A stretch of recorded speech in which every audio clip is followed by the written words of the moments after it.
Assalamu alaikum. I'm Aisha Ashraf, Assistant Professor in Finance, Department of Business Administration, Asian University of Bangladesh. Today I will discuss capital budgeting techniques. What is capital budgeting? So these are the topics that will be discussed. First of all, we have to know what is capital budgeting. Capital budgeting describes the process of making and managing expenditures of long-lived assets. So these topics will be discussed in this chapter. Number 1, capital budgeting process. Number 2, generating investment project proposals. Number 3, estimating project after-tax incremental operating cash flows. And capital budgeting techniques. In capital budgeting techniques, we'll discuss project evaluation, selection, potential difficulties, capital rationing, project monitoring, and post-completion audit. And these are the project evaluation methods that will be discussed under the capital budgeting process. Number 1 is payback period. Payback period discussed how many times required to recover our initial investment based on the project expected cash flows. Number 2, internal rate of return. This is the return where the present value of cash inflows equal to present value of cash outflows. Net present value where cash inflow, where the present value of cash inflow minus present value of cash outflows. And there is profitability index. The profitability index is where the present value of cash inflows divided present value of cash outflows. Now, first of all, I am discussing what is capital budgeting. The process of identifying, analyzing, and selecting investment projects whose returns are expected to extend beyond 1 year. That means, first of all, we will identify, analyze, and selecting the investment project which return are greater than their investment or greater than their outflow. Now, in capital budgeting process, we'll know that generate investment proposal consistent with the firm's strategic objectives. And number 2, that estimate after-tax incremental operating cash flows for the investment projects. And number 3, evaluate project incremental cash flows. So we know how to determine incremental cash flows. In capital budgeting process, that selects projects based on a value maximizing acceptance criteria. That means there are 3 or 4 different projects, and you have all these projects are generating incremental cash inflows greater than their outflows. Then which projects will be best? What will be a decision? Then that depend on the acceptance criteria. Reevaluate implemented investment projects continuously and perform post audits for completed projects. So after completing the projects, we will audit what is happening. Classification of investment project proposals. So in classification of investment project proposals, there is new products or expansion of existing products. Number 2, replacement of existing equipment or buildings. Number 3, research and development process. Number 4, exploration. And the 5 is other things. So these are the project proposals will be happening for new product, for replacement, research and development criteria, exploration, etc. And screening proposals and decision makings. First, that depend on section chiefs is liable for to take decision and screening the proposals, and then plant managers do the process of screening, and then VIP for operations. And there is also capital expenditures committee who will be screening the whole proposals, and at last president take the strategic decisions or influence things, and at last the board of the directors give the decision what is best for us or not. So that advance to the next level depends on cost and strategic importance. So estimating after-tax incremental cash flows, these are the 4 things that is very much important. Number 1 is cash flows. Number 2, operating flows. Number 3, after-tax flows. And number 4 is incremental flows. So estimating after-tax incremental cash flows, that principle should be applied. First, ignore sunk cost and then include opportunity cost and include project-driven changes in working capital, net of spontaneous changes in current liabilities. And last thing is include effects of inflation. So this principle must be applied to determine incremental cash flows. Now we should also consider the tax and depreciation. Depreciation represents the systematic allocation of the cost of a capital assets over a period of time for financial reporting purposes, tax purposes, or both. And generally, profitable firms prefer to use an accelerated method for tax reporting purposes. So now there is the calculating how to calculate the incremental cash flows.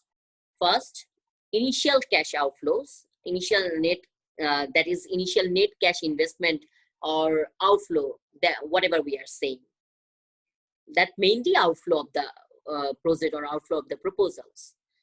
Interim incremental net cash flows, those net cash flows occurring after the initial cash investment, but not including the final period's cash flow. And the last, terminal year incremental net cash flows, that is mainly final period's net cash flows. So there is the formula how we can determine the incremental cash flows. Cost of new assets, first capitalized expenditures,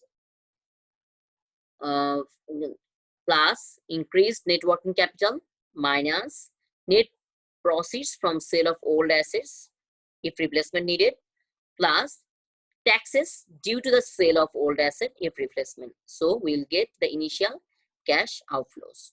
So basically the initial cash outflows is the investment of the project or investment of the firm. So how we can determine that? We can again see that cost of new assets plus capitalized expenditures, and that also added increased net working capital, and after that minus net proceeds from the sale of old asset. If we sell any old asset, then investment will be deducted, and at last taxes due to the sale of old asset, tax paid expense that is forgiven for selling assets, that also added. That's the way that we can get initial cash outflow of total investment or outflow. Now, incremental cash flows, how we can determine that? Net increase in operating revenue less any net increase in operating expenses excluding depreciation. That means operating revenue must deduct the operating expenses, but not depreciation expense. So that is the way that net increase in tax depreciation minus net increase in tax depreciation, that then we can get net change in income before tax. That is mainly, we can say that gross cash inflows minus depreciation, then we get net profit before tax, and from the net profit before tax minus tax, then we get net profit after tax. At last, how we can get the incremental cash flows? In determining incremental cash flows, net profit after tax plus depreciation, then we can get the incremental net cash flows. So basically, first of all, we have to determine the net profit after tax, and that net profit after tax should be added to depreciation. Then we can get the incremental cash flows, cash inflows. So I have already discussed that topics will be discussed in following class. Now we are starting payback period.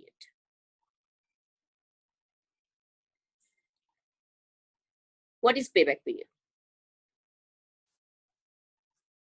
Payback period is how many times required to recover our initial investment based on the project expected cash flows that I have already told.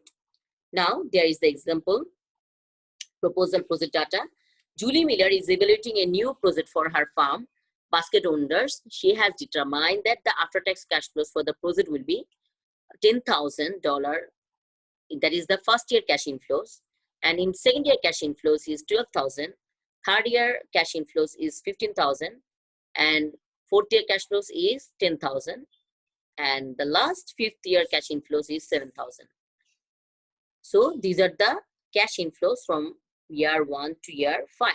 The initial cash outflow or investment will be $40,000. Now, first of all, we have to determine the projects that is independent or not. For this project, assume that is independent of any other potential project that basket owners may undertake. So, what is the independent project? Independent project, that means a project whose acceptance does not prevent the acceptance of other projects under consideration. So you can see graphically, the first year cash inflows is 10, the first year cash inflows, whatever 10K, that means 10,000. And in second year cash inflow is 12,000. In third year cash inflows is 15,000. Fourth year cash inflows 10,000. And the last fifth year cash inflows is 7,000. And you can see that in zero period, the cash outflow or investment is 40,000. So only zero period cash, only cash outflow is happened in zero period. That means present period. That is the present value of cash outflows. And what is the amount of present value of cash outflows? That is 40,000. And from year 1 to 5, that is the present, that is the cash inflows, or we can say the future value of first year, second year, third year, fourth year, and fifth year.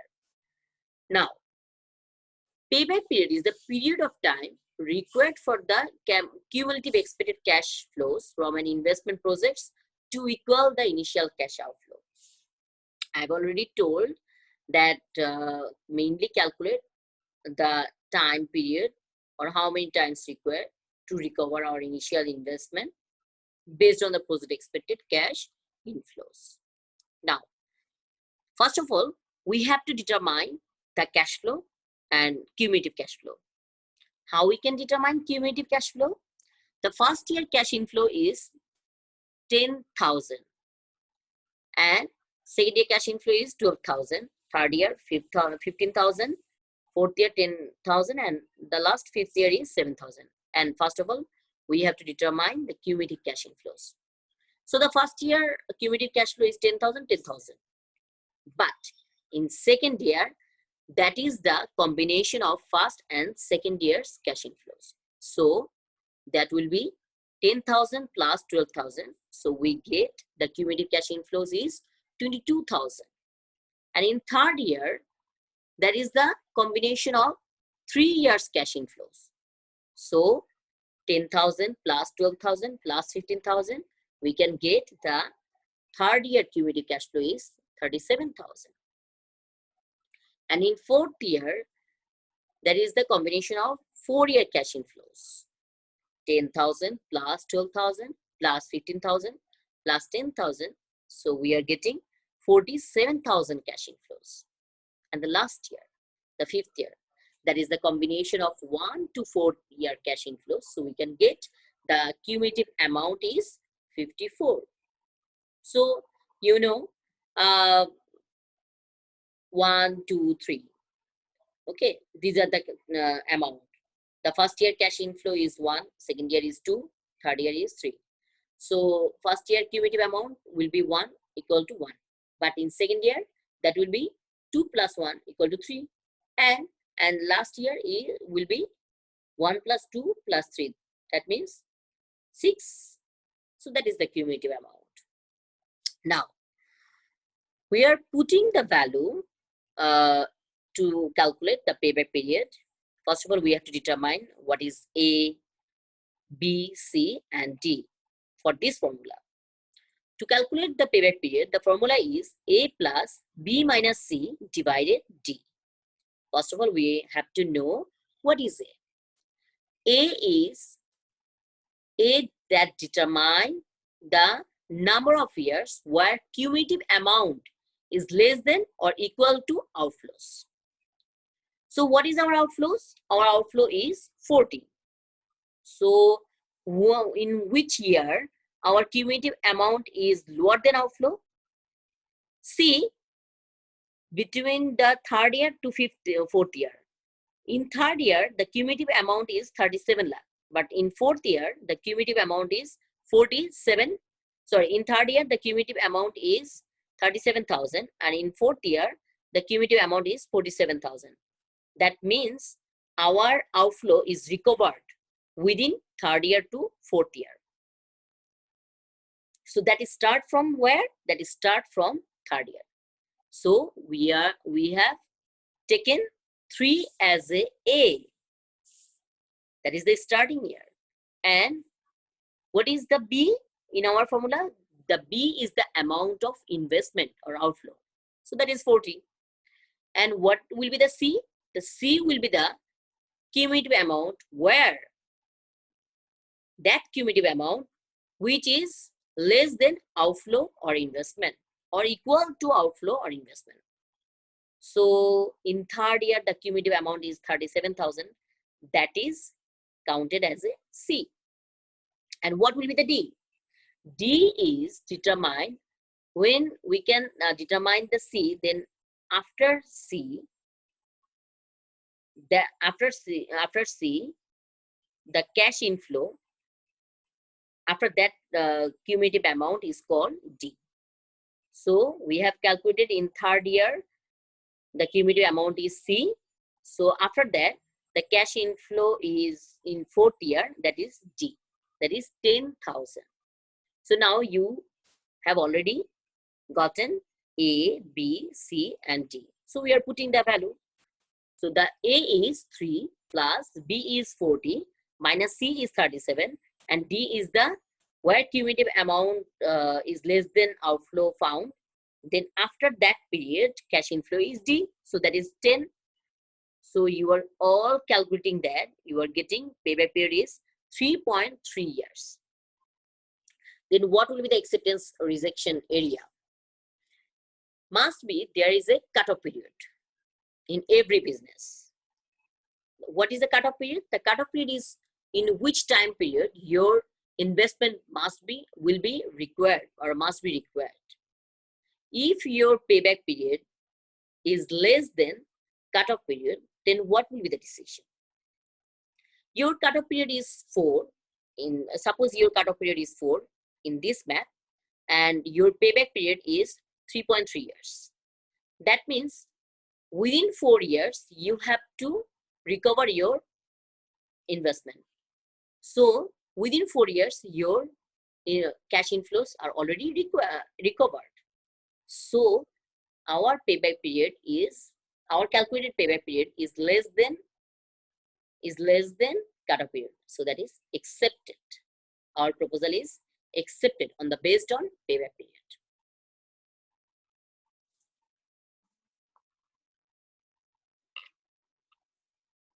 Now, the management of basket holders has set a maximum of payback period is of 3.5 years for project of this type. Should this project be accepted? Now, what is your decision? Yes, the firm will receive back the initial cash outflows in less than 3.5 years. So that is accepted. Now, the payback period is strengths and weakness. What are the strengths? Easy to use and understand. Weakness is easy to use and understand. That is number 1 strength. Number 2 is that can be used as a measure of liquidity. Number 3 is easier to forecast short-term and long-term flows. And what are the weakness?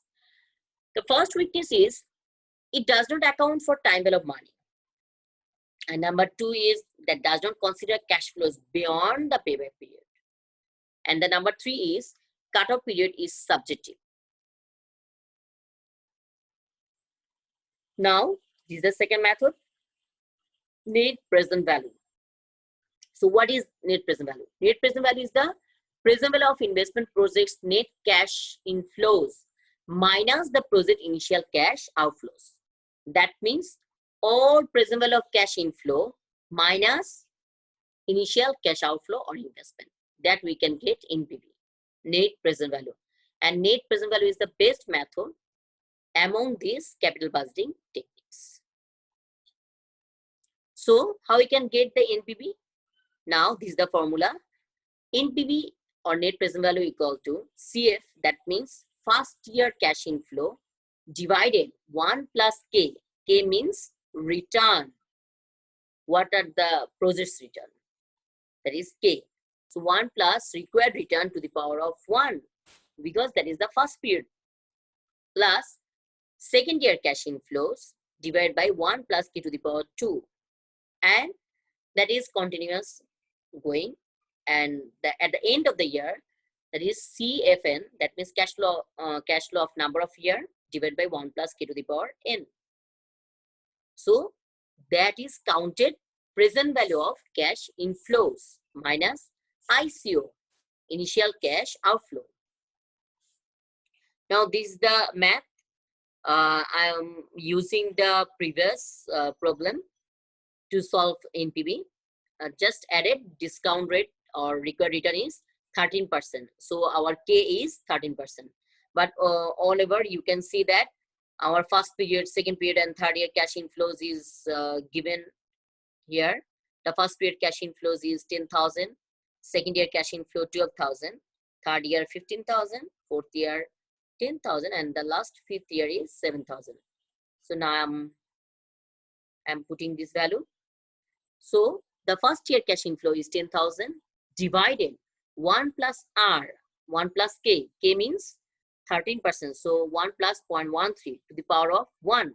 Why it is the power of 1? Because it is first year cash inflow and we are calculating the present value of first year, plus second year cash inflow is 12,000 divided by 1 plus K to the power 2, plus third year cash inflow is 15,000 divided by 1 plus K, that is 1 plus 0.13 to the power of 3, plus 10,000 divided by 1 plus 10,000 is fourth year cash inflows, that is 10,000 divided by 1 plus 13%, 0.13 to the power of 4, plus fifth year cash inflow is 7,000 divided by 1 plus K to the power 5, and the outflow is 40,000, that is minus 40,000. So to calculate all of sort of things, we are getting that our NPV value is negative. So what will be your decision? If our NPV value is positive, then and 0, that is accepted. If our NPV value is negative, then our project will be rejected. So the management of basket owners has determined that required rate is 13% for the project of this type. So our NPV is negative. So that is rejected the project. So that's all for me. Thank you so much, all of you.